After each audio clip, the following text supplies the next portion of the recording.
Hello friends, வணக்கம் and welcome back to my channel டியூரோ creations. எல்லோரும் எப்படி இருக்கீங்க? இன்றைக்கி நம்ம சேனலில் என்ன வீடியோன்னு பார்க்குறதுக்கு முன்னாடி நீங்கள் இது வரைக்கும் என்னோடய சேனலை சப்ஸ்கிரைப் பண்ணலன்னா மறக்காமல் ப்ளீஸ் டியூரோ கிரியேஷன் சேனலுக்கு சப்ஸ்கிரைப் பண்ணி கூடவே பக்கத்தில் இருக்கிற பெல் ஐக்கானை ப்ரெஸ் பண்ணி சேவ் பண்ணிக்கோங்க. வீடியோ ரொம்ப இன்ட்ரெஸ்டிங்காகவும் யூஸ்ஃபுல்லாகவும் இருக்கும். லாஸ்ட் வரைக்கும் ஸ்கிப் பண்ணாமல் பார்த்துட்டு பிடிச்சிருந்தா உங்கள் ஃப்ரெண்ட்ஸுக்கும் ஷேர் பண்ணுங்கள், லைக் பண்ணுங்கள்.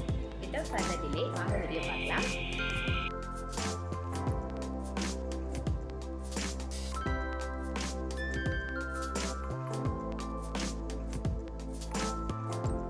இன்றைக்கி vlogல என்னோடய வீக்கெண்ட்ஸில் மார்னிங் டு ஆஃப்டர்நூன் ரொட்டீனை பார்க்கலாம்.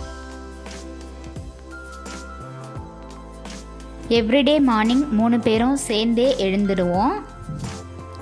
ஃப்ரெஷ்அப் ஆகிட்டு காஃபி டீ குடிக்கிற பழக்கம் கிடையாது. அதுக்கு பதிலாக இப்போது கபசுர குடிநீர் அப்படி இல்லைன்னா டீடாக்ஸ் பவுடர் யூஸ் பண்ணி கஷாயம் மாதிரி வச்சு குடிப்போம். ஸோ அதுக்காக தண்ணி சூடுபடுத்தியிருக்கேன். வாரத்துக்கு 2 தடவை கபசுர குடிநீர் குடிப்போம். விட்டுப்போன நாட்களில் இந்த மாதிரி டீடாக்ஸ் பவுடர் யூஸ் பண்ணி கஷாயம் ரெடி பண்ணி குடிப்போம். இந்த டீடாக்ஸ் பவுடர் எப்படி ரெடி பண்ணணும் அப்படிங்கிற வீடியோ உங்களுக்கு ஆல்ரெடி நான் ஷேர் பண்ணியிருக்கேன். பார்க்காதவங்க டிஸ்கிரிப்ஷன் பாக்ஸில் லிங்க் இருக்குது, செக் பண்ணிக்கலாம். இப்போது நல்லா கொதிக்கிற தண்ணியில் 1.5 டீஸ்பூன் அளவுக்கு டீடாக்ஸ் பவுடர் சேர்த்து நல்லா கொதிக்க விட்டு ½ லெமன் ஜூஸ் ஆட் பண்ணி அந்த டீடாக்ஸ் பவுடர் கொதித்த தண்ணியை ஃபில்டர் பண்ணி தேவைப்பட்டால் ஹனி ஆட் பண்ணி குடிச்சிக்கலாம்.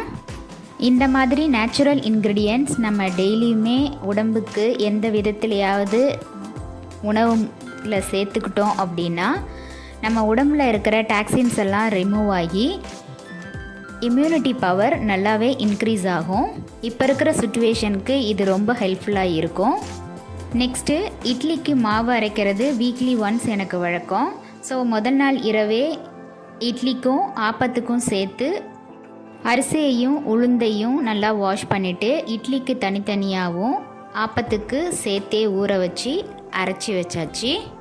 இட்லிக்கு மாவு அரைக்கும்போது ஒரு சின்ன டிப்ஸ் உங்கள் கூட ஷேர் பண்ணிக்கலான்னு நினைக்கிறேன். அது என்னதுன்னா, மாவு புளிக்காமல் இருக்கிறதுக்காக மாவு அரைக்கும்போது தண்ணி சேர்ப்போம் இல்லையா, அந்த தண்ணி நம்ம ஐஸ் வாட்டரை சேர்த்து அரைச்சோம் அப்படின்னா மாவு புளிக்கவே புளிக்காது.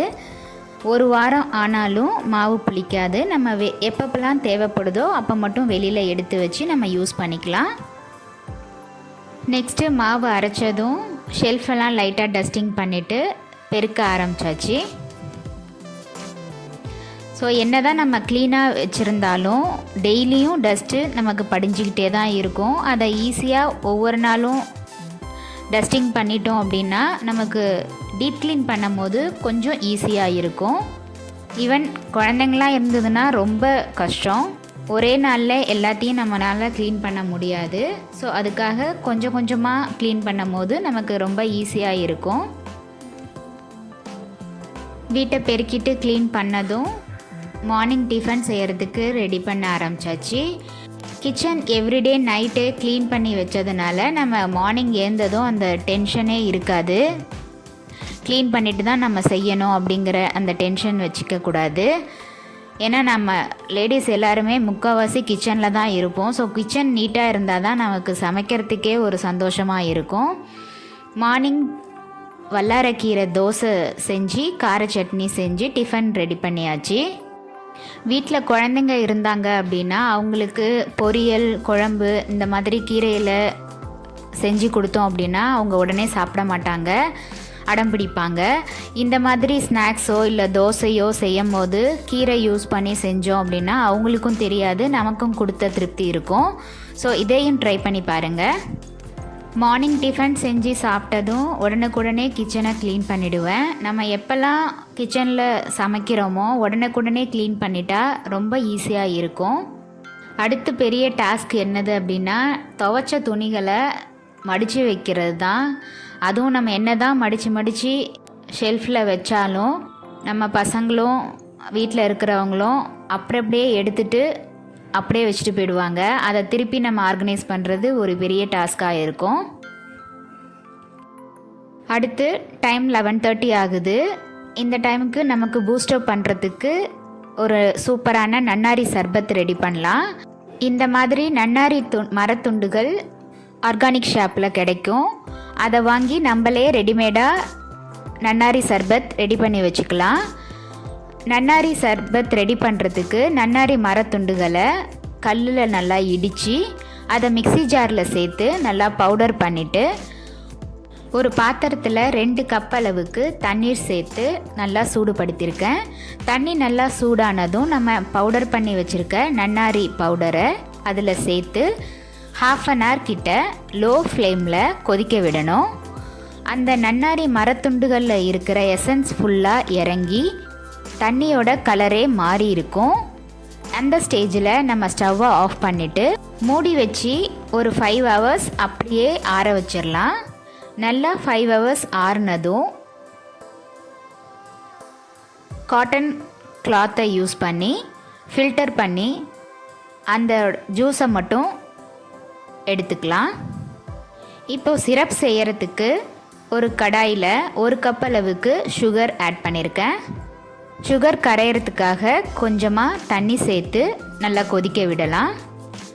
தண்ணி சேர்த்து சுகர் நல்லா கரைஞ்சி கொதி வந்ததும் நம்ம ஆல்ரெடி ஃபில்டர் பண்ணி வச்சுருக்கிற நன்னாரி எசன்ஸ் தண்ணியை சேர்த்து மறுபடியும் ஒரு 15 minutes லோ ஃப்ளேமில் கொதிக்க விடணும். நல்லா கொதித்து ஓரளவுக்கு திக்கானதும் 2 டீஸ்பூன் அளவுக்கு லெமன் ஜூஸ் ஆட் பண்ணிக்கலாம். இந்த லெமன் ஜூஸ் எதுக்காக ஆட் பண்ணுறோம் அப்படின்னா எசன்ஸ் திக்காகாமல் இருக்கிறதுக்காக. நல்லா ஆறுனதும் ஒரு ஏர்டைட் கண்டெய்னரில் ஸ்டோர் பண்ணி நம்ம யூஸ் பண்ணிக்கலாம். இப்போ ஜூஸ் மிக்ஸ் பண்ணுறதுக்கு 1 டீஸ்பூன் அளவுக்கு சப்ஜா சீட்ஸ் ஊற வச்சுருக்கேன்.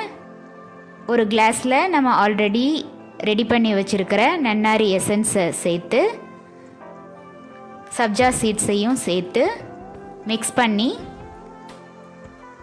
தேவைப்பட்ட ஐஸ் க்யூப்ஸ் சேர்த்து சில்லுன்னு நம்ம நன்னாரி சர்பத் குடிக்கலாம்.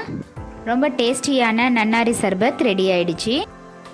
இந்த சம்மர் சீசனுக்கு இதே மாதிரி நீங்களும் ட்ரை பண்ணி பார்த்துட்டு எப்படி இருக்குன்னு உங்கள் கமெண்ட்ஸை சொல்லுங்கள்.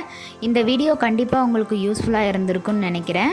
வீடியோவை ஸ்கிப் பண்ணாமல் லாஸ்ட் வரைக்கும் பார்த்ததுக்கு ரொம்ப தேங்க்ஸ். இந்த வீடியோ பிடிச்சிருந்தா ப்ளீஸ் லைக் பண்ணுங்கள், ஷேர் பண்ணுங்கள் அண்ட் மறக்காமல் டியூரோ கிரியேஷன் சேனலுக்கு சப்ஸ்கிரைப் பண்ணி எனக்கு சப்போர்ட் பண்ணுங்கள். நெக்ஸ்ட்டு ஒரு இன்ட்ரெஸ்டிங் அண்ட் யூஸ்ஃபுல்லான வீடியோட உங்களை மீட் பண்ணுறேன். Till then, bye from Duro Creations. Thanks for watching.